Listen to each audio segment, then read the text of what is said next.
안녕하세요. 특별기획 잡잡고에게 묻다 윤디입니다. 특별기획 잡잡고에게 묻다 첫 번째 코너죠. 잡잡고 뉴스 잡잡고와 토픽을 보시고 다시 이야기 나누겠습니다. 관심이 많은 주제를 세밀하게 다루는 잡잡고 핫토픽입니다. 주요 뉴스 살펴보실까요? 10대 도박의 덫, 석 달간 3천만 원 날리고 부모님 예물도 팔았다라는 헤드라인으로 기사가 시작되네요. 중학교 1학년생 김모구는 어느 날 재미있는 게 있다는 학교 선배의 권유로 온라인 도박 사이트에서 파워볼을 접했습니다. 10초 이내에 승패가 결정나는 단순한 룰의 금세. 흥미를 느낀 김구는 이후로 3개월 동안 낮이고 밤이고 파워볼에 빠져 지냈습니다. 쏟아부은 돈은 무려 3천만 원에 달했습니다. 용돈을 모아놓은 은행 계좌에서 돈을 계속 빼쓰다가 창고가 바닥나자 부모님에게서 용돈 명목으로 돈을 계속 타냈습니다. 방학을 지내며 김군의 도박 중독은 심해져 갔습니다. 돈을 잃으면 화를 참지 못하고 물건을 부쉈고 사태를 알게 된 부모가 더 이상 돈을 주지 않자 욕설과 폭력을 서슴지 않았습니다. 통제가 어려워진 김군을 자퇴시키고 정신병원에 입원시킨 부모는 사는 게 지옥이에요. 라고 말했습니다. 고등학교 3학년 이모군도 중학교 2학년 때 친구들을 따라 온라인 도박에 발을 들였습니다. 처음에는 단순한 사다리 게임을 했다가 나중에는 판돈이 크고 방식이 복잡한 블랙잭까지 손을 댔습니다. 친구 10여 명과 어울려 다니며 PC방을 전전하던 이군은 도박 자금이 떨어지자 부모님의 결혼 예물을 중고거래 사이트에 팔았습니다. 더 이상 팔 물건이 없자 중고거래 사기를 쳐 경찰 조사를 받았고 학교에서는 친구 물건을 훔쳐 정학 처분을 받았습니다. 도박 중독 치료 기관을 찾기까지 이군이 잃은 돈은 1천만 원대입니다. 원래 성적이 좋았던 이군은 학업 저하와 학교 징계 등으로 자퇴를 고민해야 했습니다. 다음 뉴스 살펴볼까요? 청소년기 중독성 성인보다 훨씬 높고 위험. 실제로 돈을 딴 사람은 아무도 없다. 돈은 그냥 돌고 돌 뿐. 그렇게 여러 번 반복하다 보면 호구의 빚은 산더미처럼 불어난다. 노름꾼들의 이야기를 다룬 영화 타짜에서 정마담은 불어난 판돈을 급히 마련하는 인물 호구를 보며 이렇게 비웃습니다.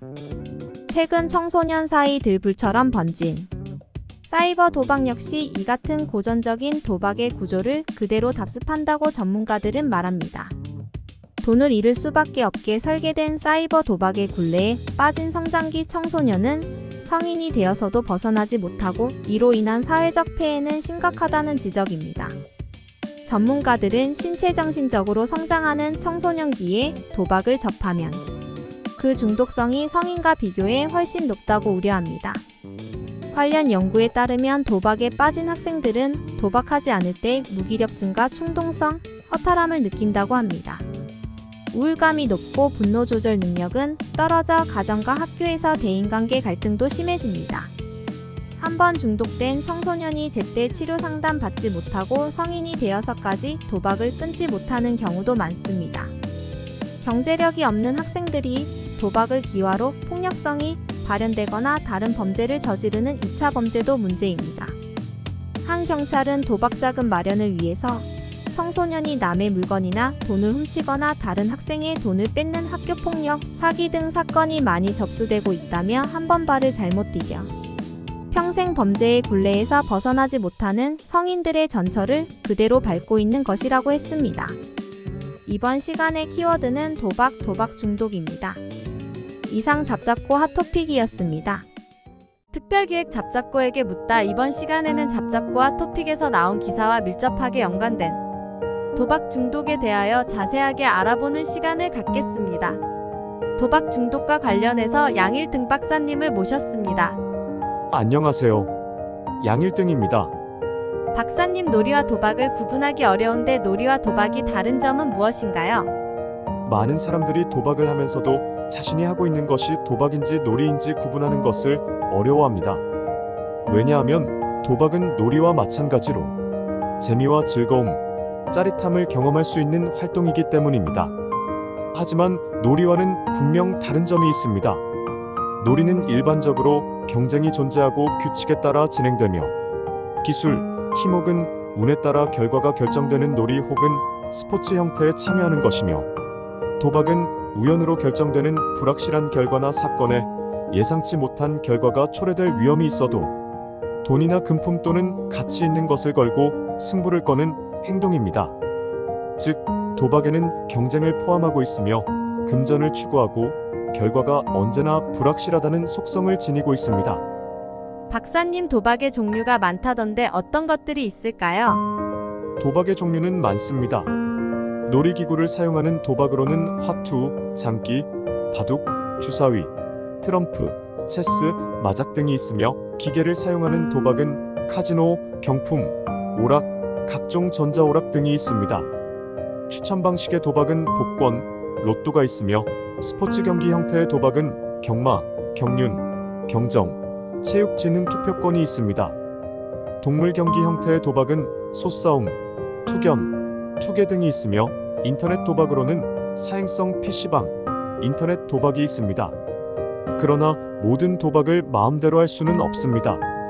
우리나라의 경우 국가가 사행산업의 업종과 규정을 법으로 정하여 경륜, 경정, 경마, 스포츠 토토, 카지노, 복권, 소싸움을 합법적인 사행산업으로 지정하였으며, 이외 모든 도박은 불법적인 도박에 해당하여 제공자와 사용자 모두 법적인 처벌을 받을 수 있습니다.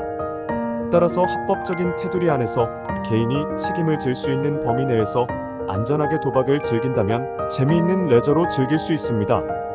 요즘 도박 중독 기사를 많이 접하는데요. 대체 도박 중독이 뭔가요? 도박 중독이란 도박 행동으로 인한 결과가 해로움에도 불구하고 도박 행동을 자제하거나 혹은 조절하지 못하고 지속적으로 지나치게 집착 혹은 몰입하는 것을 말합니다. 즉, 도박이 자신의 삶의 주인이 되어 자신이 도박을 자제하거나 통제하지 못하는 것을 의미합니다. 미국 정신의학회의 정신질환의 진단 및 통계 편람에서는 도박 중독을 도박장애라는 명칭으로 양심이나 도덕의 문제가 아닌 치료가 필요한 심리적 장애로 정의하고 있습니다. 박사님, 도박에 중독되는 이유는 무엇인가요? 도박에 빠지는 주된 이유는 쾌감 때문입니다. 소위 말하는 대박을 경험하면 마약을 할 때처럼 도파민이 분비됩니다. 도파민은 오피오이드라는 물질의 분비를 촉진해 행복감과 쾌감을 느끼게 합니다. 반대로 도박을 하지 않으면 호르몬 분비가 줄고 이로 인해 손떨림이나 불안감 등 금단 증상이 발생합니다. 다시 도박에 빠져드는 이유인 것입니다. 그렇군요. 도파민의 영향 이외에도 또 다른 원인은 없나요?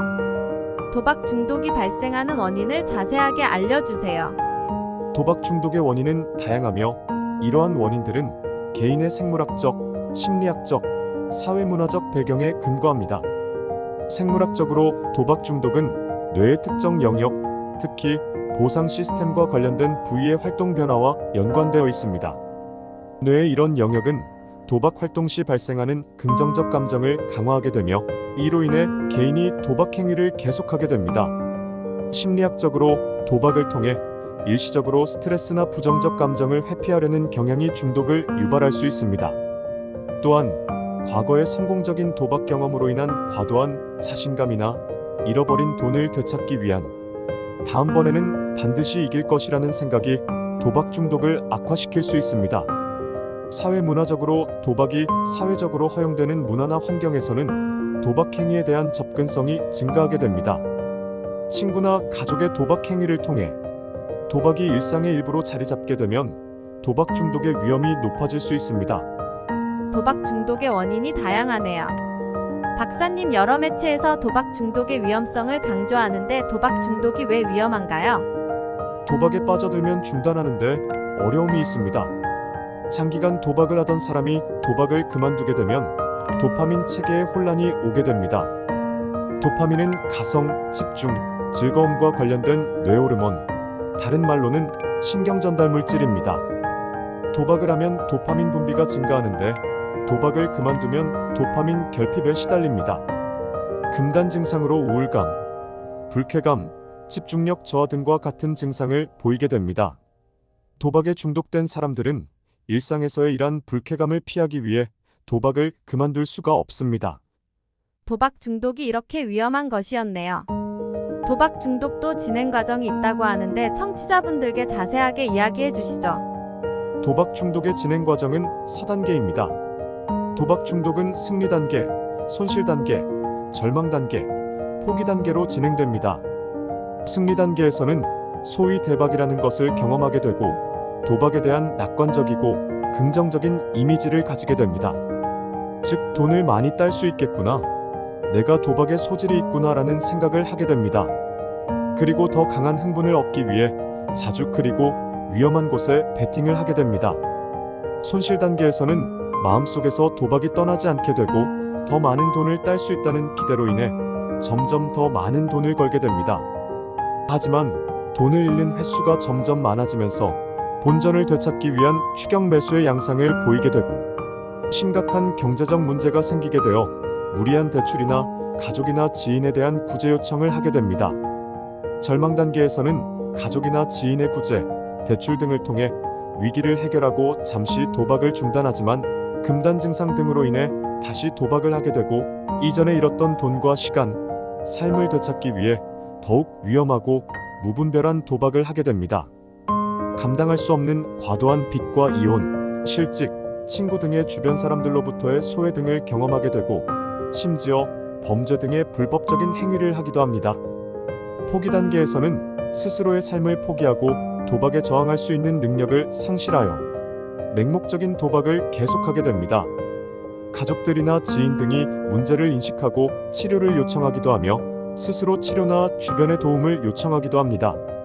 하지만 가족이나 주변 환경으로부터 소외당하고 고립되면 자살 시도를 하게 되는 등의 위기를 경험하게 됩니다. 이러한 도박 중독은 도박 중독이다, 아니다의 이분법적으로 구분할 수 있는 질환이 아닌 중독의 수준에 따라 사교성 혹은 오락성 도박으로 시작하여 위험이나 문제성, 도박을 거쳐 심각한 수준에 해당하는 병적 도박에 이르는 연속적인 진행성 질환입니다. 도박 중독이 진행되면 점점 위험해지는군요. 청취자분들도 도박의 위험성을 자세히 알게 되는 시간이었을 것 같습니다. 다음 시간에는 도박 중독 해결 방법 및 예방법에 관하여 자세히 알아보도록 하겠습니다. 박사님, 오늘 나와주셔서 감사합니다. 양일등 박사님이었습니다. 전국적으로는 지난 2022년 청소년 도박 문제 실태조사 결과 재학 중 청소년 도박 문제 수준을 조사한 결과 청소년 전체 응답자의 0.9%가 문제꾼으로 분류됐으며 전체 재학생 기준으로 보면 398만여 명 중 19만 명 정도가 문제꾼인 것으로 추정됩니다. 도박 중독 연령이 점점 낮아지고 있으며 청소년 도박의 중독 위험성이 이미 심각한 수준으로 우리 모두 도박 중독의 위험성을 인지하고 진단과 예방을 위한 개인, 사회, 국가 차원에서 노력이 필요합니다. 이상 윤디였습니다.